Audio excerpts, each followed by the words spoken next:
Hello and welcome to another What Sold on eBay video. We're going to go over some eBay items that are selling for good money, and at the very end of this video we're going to have a couple of worth point deep dives.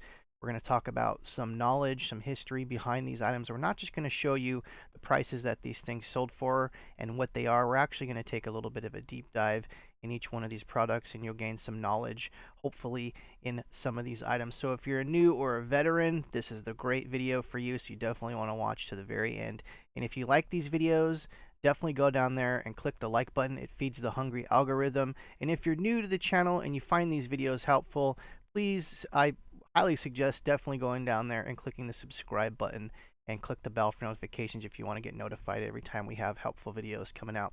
All right, let's get started. We have this first item up. We have this Tiffany & Company sunglasses. Now, Tiffany & Company is a very historic company, and they've been coming out with stuff for over 100 years, and they're most known for their jewelry. They're really high-end jewelry. Also, there's some they do lamps and things like that, and people have heard of that stuff. But they got into doing accessories over the last 50 years, and stuff like sunglasses and glassware and different things like that. So they kind of spawned off different things. But anyways, look for these sunglasses. Now, I don't recall ever finding knockoff Tiffany glasses, but sunglasses are one of the most counterfeited thing you're ever going to find out there in the field. Just kind of do your due diligence or research if it feels like it's off. Usually with sunglasses, you can usually tell if they're fake by just the materials that are used and the manufacturing process. You can tell if something's high-end or if it's cheap. And, unfortunately for stuff like Ray-Bans, I bought my Ray-Bans in the store at the mall, and to me they seem like all kind of, and it was from the Sunglass Hut, which is like one of the most reputable sunglass chains in the United States here. And to me, the sunglasses felt like cheap and just, oh man, 150 bucks for these. But I bought them, I wanted them. But anyways, that's what I'm saying. Like sometimes, even though you're buying them from a reputable place, just the fact that if you're out there in the field, definitely look and see if the quality's there. The quality's here, and so these sold for $32 with bids. For sunglasses, I wouldn't suggest doing bidding. I would definitely suggest doing buy it now. Is just do research on a particular style, and I'll show you in just a second how to look up the styles if you don't know how to look those up with any sunglasses pretty much. Next up we have another Tiffany & Company glasses. This one sold for $61.89, and so these are just another women's style here. As you can see here, it's got some embellishments in the Tiffany & Company, and the quality's there. So like I was saying a second ago, if you look on this inside here, there's usually going to be a model number. As you can see here, these little numbers that are right there in the inside of the side there. And so if you need to look up glasses, that's how you usually do it. Now, not every sunglasses is going to have the model number on that side. It could be just like a serial number, random kind of thing, like an inventory number or something like that. But that's a place to start. If you're like doing comps or if you're trying to list one of these items, usually by looking up these numbers. And I wouldn't look up the whole string of all those 3 strings of numbers. I would look up one set of those numbers. It looks like there's 3 sets of numbers right there. Look up one of those sets and see if you see your glasses. If you do, then you can just basically sell similar and basically use all the things, and just make sure to change the item specifics, because the item specifics won't change unless you change them yourself. So if if you find these glasses and they're black on eBay, and you sell similar and you do the auction, it's going to still say black, and these are kind of black and blue. So you want to change your item specifics with that. And so just a pro tip on sunglasses. And like I said, sunglasses, usually if they feel cheap, they look cheap, they're just not, something's not right. If you have a gut feeling, they're probably counterfeit. So just be careful. Next up, we have the St. John. This is a 2-piece double-breasted skirt suit. This looks like a wool blend, or let me see here if this is 100% wool. Let me see if back there here. Nope. Actually, this is kind of like knit. Anyways, this actually might be cashmere. St. John isn't. I mean, St. John sells relatively well. I think a lot of people still are maybe back like 10 years when it comes to St. John. The Real won't accept St. John anymore. That's one of their brands that they reject now. So just know that like if you're ever dealing with St. John, yes, it's a good brand, and yes, there's some blazers and suit coats and suit pants and all that kind of those sets that sell very well. But like the blouses and things like that, they're not selling very well.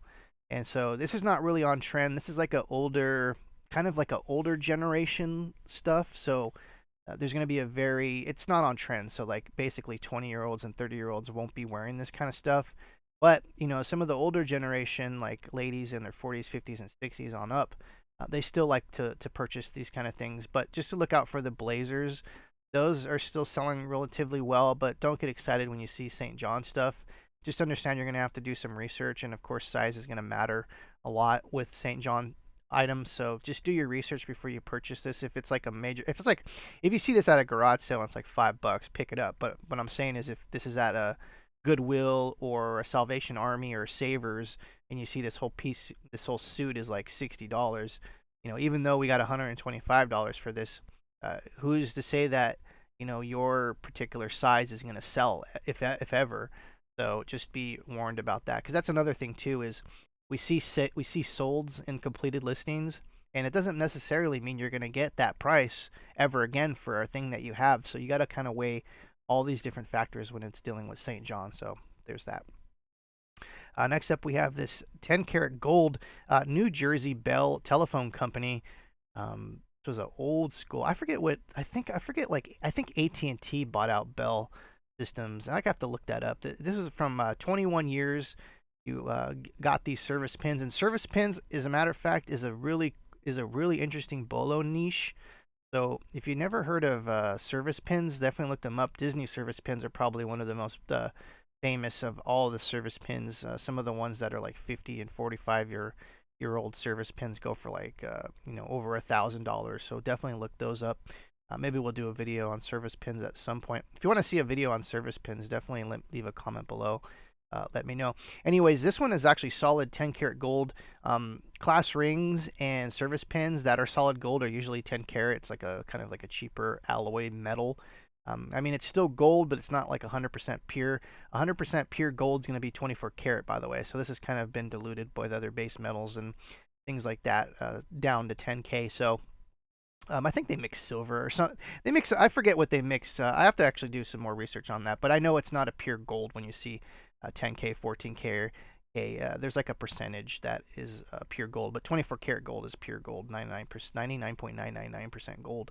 And so definitely look out for service pins. Flip them over. There's a lot of these things that are gold filled. So if you see like 10K GF gold filled, there's also other terminology for gold filled. I forget what it's called. Like silver, like basically like silver, we'll say weighted. If it's like filled with concrete, but the alloy is, or the outer thing is pure silver, but it's like a shell of silver, but the inside is concrete or whatever they use to stabilize it. But anyways, what I'm saying is the main point of this is look out for service pins. You can find these things on hats all the time, and we've all been to garage sales where we've seen like lapel pins all over hats and things. Look out for this stuff. Like for me, like I know what like pure gold looks like. This isn't pure gold I'm not saying this is solid gold. So what I mean by pure, when I say pure gold, it's 24 karat, but like solid gold, I usually can tell what it looks like. It's going to have this one particular look to it. It doesn't tarnish that easily. So gold, so if you ever see green stuff on gold, it's usually a plate or it's not real gold. So like if you come across something like this that's clean, it doesn't have like much blemishing, it's usually a thing to take a second look at that. And like I said, I could do a whole video on service pins and what to look out for. So maybe stay tuned for that at the future point. So definitely go down there and subscribe if you're not subscribed. Next up, we have this Stangl Pottery, 4 birds, as you can see here, goldfinches. If you want to check out Stangl Pottery, there's basically the stamp, as you can see down there. And just look out these different pieces. Some of them are worth some pretty good money, some not, And of course, with all pottery and ceramics, definitely take a good look. Make sure there's no flea bites, chipping. So like if I was to look at this at a garage sale, I would look at the beaks because that's a point of damage. The ends of these leaves are going to be points of damage. There might be a crack down the middle right here because there looks like there's a pressure point that if someone like leaned on this or set it down the wrong way, it could snap right in that middle piece. I would look for repairs there. You basically just want to look for repairs throughout any ceramic piece. And so when you're dealing with ceramics, just take into account all those things. If you have flea bites, and if you don't know what a flea bite is, it's basically like a tiny nick. They call them flea bites in the industry. So if you see little flea bites or you see little nicks or cracks, you have to disclose that in your listing. Usually put it in your condition section right below your title and all that stuff. But definitely look out for Stengel Pottery. This sold for $46. Next up, we have this Disney pin. So speaking of Disney stuff, we got Disney pins. Disney pins are like one of the bread and butter items. You see them all the time at garage sales. Even Goodwills will have them in their jewelry case. Now, not all Disney pins are worth a ton of money. There are some that are over $1,000, but for the most part, individual Disney pins are going to land anywhere between $5 to $15 on average.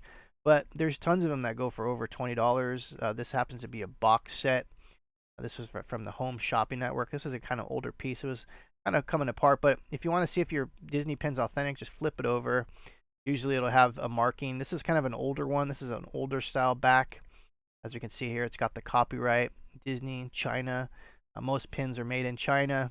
That's why there's actually also a ton of counterfeit Disneyland pins, and actually I should actually do another video on that. That's actually really interesting.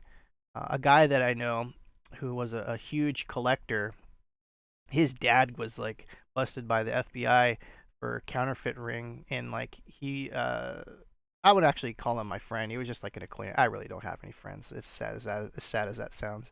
An acquaintance I had a long time ago. Basically, his dad was arrested by the FBI. I think he's in federal prison now. There was a huge story about that. If I can find the link to that, I'll post a link down below. But he was a huge Disney pin collector in the industry. My acquaintance, and his dad was. Well, anyways, what I'm saying is look for Disney pins. I literally almost went on a little side.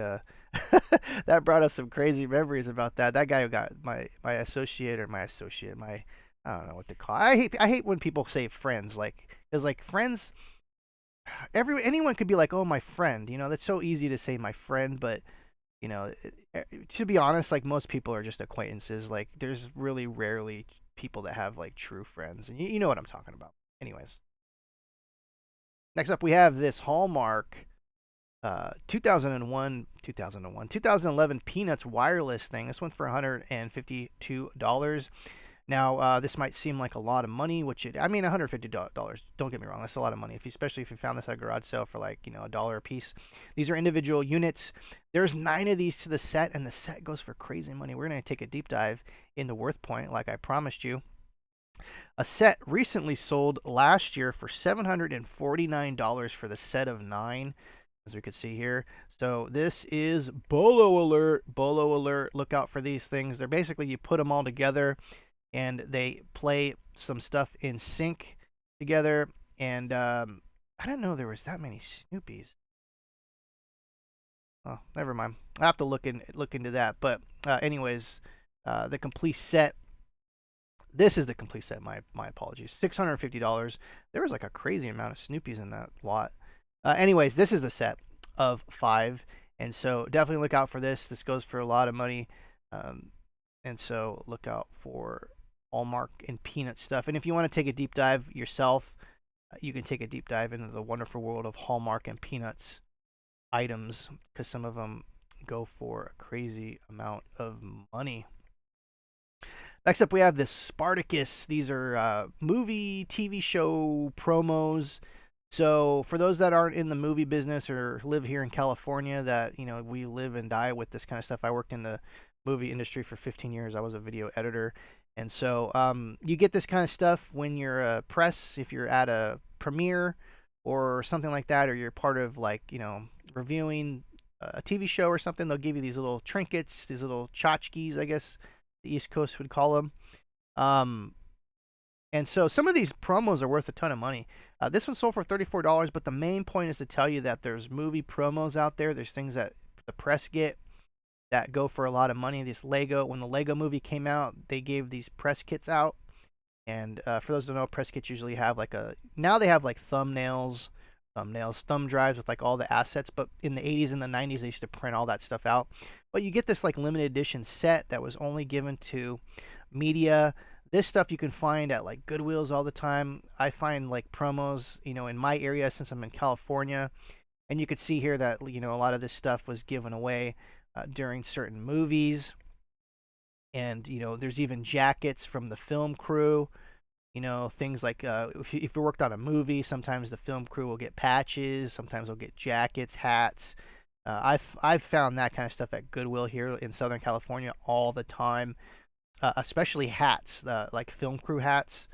Some of that stuff goes for crazy money, so just look out for that stuff. And like let me just show you. We're gonna take a little bit of a sidetrack here. Let's go to movie crew hat. Let me just show you like what I'm talking about there. This is like, as you can see here, Star Wars is probably one of the most famous hats. I forgot about that. Where's the Blue Harvest hat? I think it was Empire Strikes Back was called Blue Harvest, and there was some hats that came out during that production. Now they don't have them here. Some of those old Star Wars and like Empire Strikes Back hats go for crazy money. So the Star Wars stuff is the ones we need to look out for. But anyways, the money is out there. Once again, I'm Chris, the Thrift Shop Hustler. If you enjoyed this video, definitely go down there, click the subscribe button, click the like button, leave a comment. Let me know if you want to see that video on service pins, and we will see you next time. Have a great weekend. Take care.